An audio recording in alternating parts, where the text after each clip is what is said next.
નમસ્કાર વિદ્યાર્થી મિત્રો, myself Ojha Rohit from Pioneer school.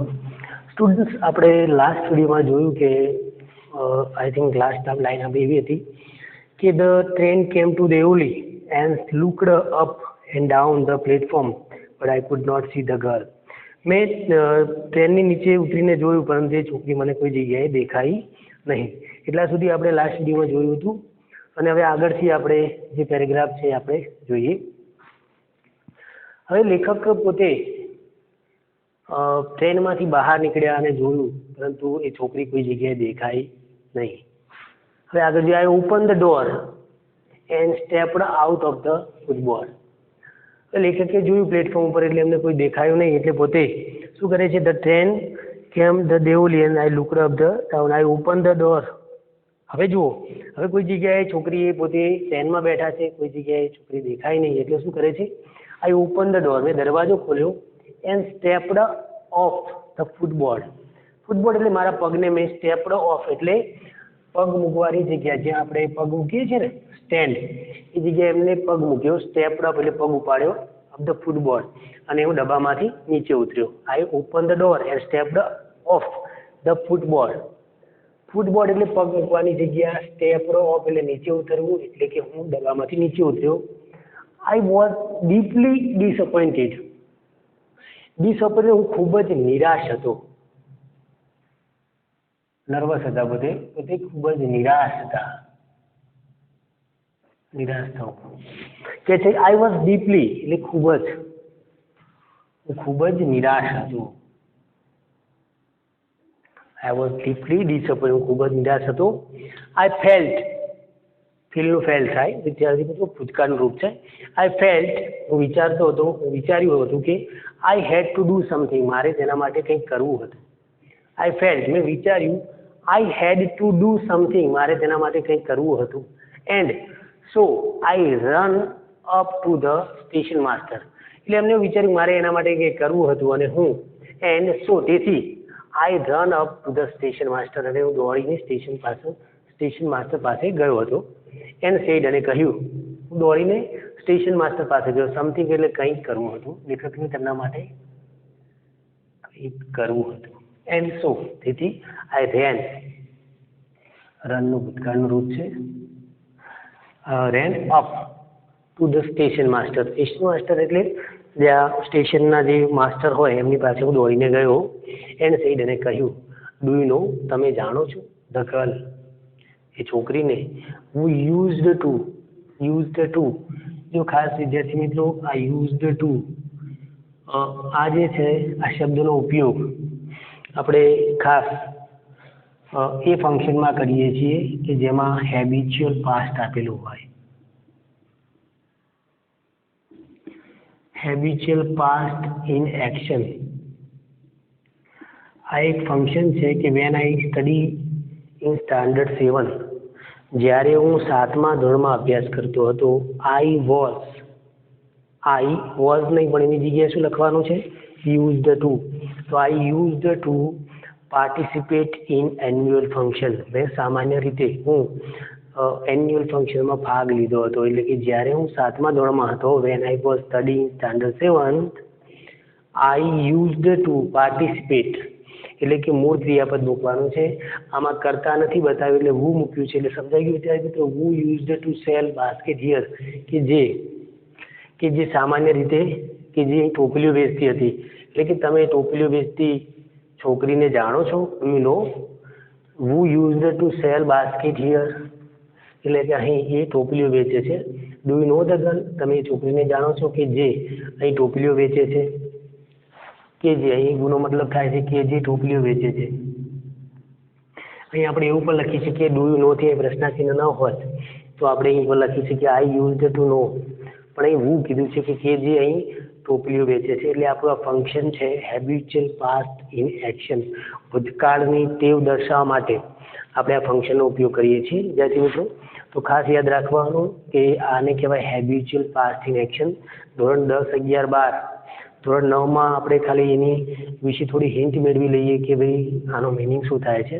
કેમ કે ધોરણ 10, 11, 12માં આ ક્રિયાને આપણે કમ્પ્લીટ કરવાની હોય છે, કમ્પ્લીટ ફંક્શનની અંદર, એટલે ધ્યાન રાખવાનું વિદ્યાર્થીઓ. તો બધા ફંક્શન જ છે, કેમ કે આપણે કોઈ પણ ચોપડીનું કોઈ પણ સેન્ટેન્સ લઈશું જસ્ટ લાઈક ફંક્શન, એ માત્ર એક ફંક્શન જેવું જ વાક્ય છે, પણ આપણે ફંક્શનના નામ યાદ રહે તો એનું યોગ્ય કાર્ય છે આપણને ખ્યાલ આવી જાય છે વિદ્યાર્થી મિત્રો. તો જોઈએ આગળ. હવે સ્ટેશન માસ્ટરને જેને પૂછે છે કે શું તમે અહીં ટોપલી વેચતી છોકરીને જાણો છો? હવે સ્ટેશન માસ્ટર કહે છે no I don't, said the station master. No I don't, ના હું નથી જાણતો. સ્ટેશન માસ્ટરે કહ્યું કે ના હું તેને જાણતો નથી. The train was moving out of the station. Moving out એટલે પસાર થઈ રહી, પસાર થવું, ત્યાંથી નીકળી જઈ રહી હતી. The train was moving out of the station એટલે કે ટ્રેન સ્ટેશનમાંથી પસાર થઈ રહી હતી. And I had to run up the platform and jump for the door of my compartment. Compartment એટલે કે આપણે જેને ડબ્બો કહીએ છીએ, આપણો ડબ્બો, બરાબર, રેલવેનો ડબ્બો, આપણો ઘેર ડબ્બો હોય એ ડબ્બો નહીં, ધ્યાન રાખજો. આપણને કમ્પાર્ટમેન્ટ એટલે કહેવાય કે રેલવેનો ડબ્બો. ઓકે, તો કે છે and I had to run up, મારે દોડવું પડ્યું હતું, ધ પ્લેટફોર્મ પર, એન્ડ જમ્પડ ફોર, અને જમ્પડ ફોર કૂદવું પડ્યું, ફોર ધ ડોર એટલે કે દરવાજો પકડવા માટે, ઓફ માય કમ્પાર્ટમેન્ટ, અને મારે મારા ડબ્બાને પકડવા માટે, મારા રેલવેના ડબ્બાને પકડવા માટે કૂદકો મારવો પડ્યો હતો. એ છે કે ટ્રેન ધીમે ધીમે પસાર થઈ રહી હતી. And I had to run up, અને મારે દોડવું પડ્યું ધ પ્લેટફોર્મ પર, and jump for the door of my compartment, અને મારા કમ્પાર્ટમેન્ટને ડબ્બાને પકડવા માટે, દરવાજાને પકડવા માટે મારે કૂદકો મારવો પડ્યો હતો, એવું કહે છે. જોઈએ વિદ્યાર્થી મિત્રો આગળ. તો આપણને ખ્યાલ આવી ગયો વિદ્યાર્થી મિત્રો કે લેખક પોતે જે જગ્યાએ જ્યારે પહોંચે છે રેલવે સ્ટેશન પર, ત્યારે પોતે તે સ્ત્રીને જોતા નથી, એટલે પોતે એવું વિચારે છે કે મારે આઈ હેડ ટુ ડુ સમથિંગ, મારે કંઈક કરવું જોઈએ, મારે કંઈક કરવું હતું. And so I rain up to the station master, તેથી હું તરત દોડીને સ્ટેશન માસ્ટર પાસે ગયો. Do you know the girl, તમે તે છોકરીને જાણો છો કે જે અહીં ટોપલીઓ વેચે છે, કે ટોપલીઓ વેચી રહી હતી? તમે એ છોકરીને જાણો છો કે જે છોકરી જે ટોપલીઓ વેચતી હતી? No I don't, said to the station master. Station માસ્ટરે કહ્યું ના હું તે છોકરીને જાણતો નથી. The train was moving out of the station and I had to run up the platform and jump for the door of my compartment. અને જે ટ્રેન છે ધીમે ધીમે મૂવિંગ પસાર થઈ રહી હતી, મારે ટ્રેનમાં ચડવા માટે, મારા ડબ્બામાં ચડવા માટે મારે મોટો કૂદકો લગાવવો પડ્યો હતો. હવે જોઈએ આગળ. As Deoli Deoli platform vanished એટલે અદ્રશ્ય થઈ જવું.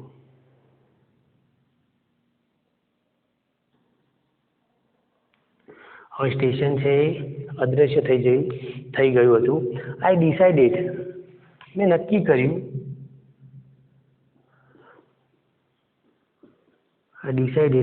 કર્યું, ધેટ કે વન ડે એટલે કે એક દિવસ, આઈ વુડ હેવ ટુ બ્રીક, અહીં વિતાવવું એટલે આમ બ્રીક એટલે તોડવું નહીં, પણ કહેવાય કે પસાર કરવું.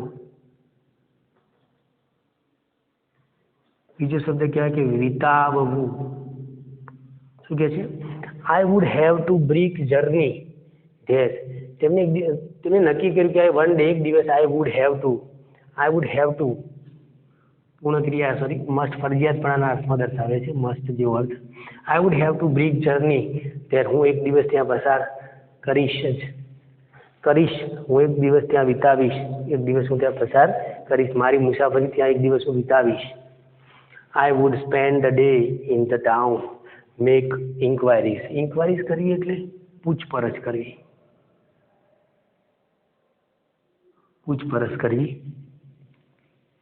ઇન્ક્વાયરી બહુવચનમાં છે. ઇન્ક્વાયરીનું એક વચન ઇન્ક્વાયરી, અને આ બહુવચનમાં છે. ઇન્ક્વાયરી એટલે પૂછપરછ કરવી. શું કહે છે? I would spend a day, spend એટલે પસાર કરવો. જો સ્પેન્ડ અને અહીં બ્રીક એટલે તોડવાના અર્થમાં છે, એટલે બંને થોડા સમાનાર્થી શબ્દો તરીકે અહીં દર્શાવે છે. વાસ્તવમાં બ્રીક એટલે તોડવું કહીએ છીએ. એટલે પોતે એવું કહે છે કે હું મારો એક દિવસ ત્યાં તોડીશ, એટલે પૂરો દિવસ ત્યાં પસાર કરીશ. આઈ would spend a day in the town, town એટલે શહેર, નગર કે ગામ કે વિલેજ. મેક ઇન્ક્વાયરીઝ એટલે પૂછપરછ કરીશ. શું કહે છે? I would spend a day in the town. હું શું કરીશ? એ ગામમાં કે નગરમાં કે શહેરમાં હું મારો આખો દિવસ વિતાવીશ. શું કહે છે? I make enquiries and find the girl. અને છોકરીને શોધીશ. ફાઇન્ડ એટલે શોધવું. શું કહે છે લેખક? I would spend a day in the town, make enquiries અને પૂછપરછ કરીશ, એન્ડ ફાઇન્ડ ધ ગર્લ અને છોકરીને શોધીશ. હુ હેડ સ્ટોલન કે જેને હેડ સ્ટોલન એટલે ચોરવું. શું કહે છે? ચોરવું. માય હાર્ટ મારું હૃદય, વિથ નથિંગ એટલે કશા માટે નહીં, વિથ નથિંગ બટ પરંતુ, લુક ફ્રોમ હર ડાર્ક એટલે કે તેની ઘેરી આંખો, ઇમ્પેશન્ટ આઈઝ. ઇમ્પેશન્ટ એટલે કેવું કહેવાય કે તેની dark, from her dark impatient eyes એટલે કે with nothing but look from her dark impatient eyes તેની ઉત્સુક આંખો.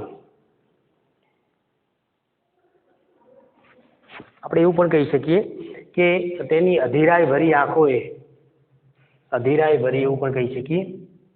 અમુક સ્પેલિંગો થોડા અઘરા છે તો ધ્યાન આપજો વિદ્યાર્થીઓ. અધીરાઈ ભરી.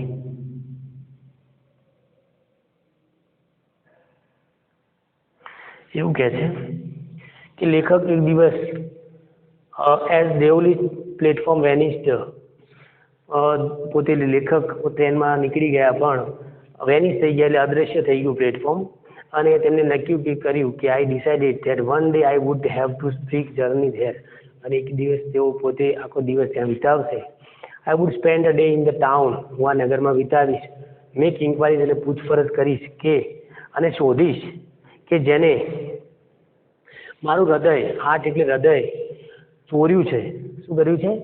મારું હૃદય ચોર્યું છે. વિથ નથિંગ એટલે માત્ર, વિથ નથિંગ કશા માટે નહીં, કશાય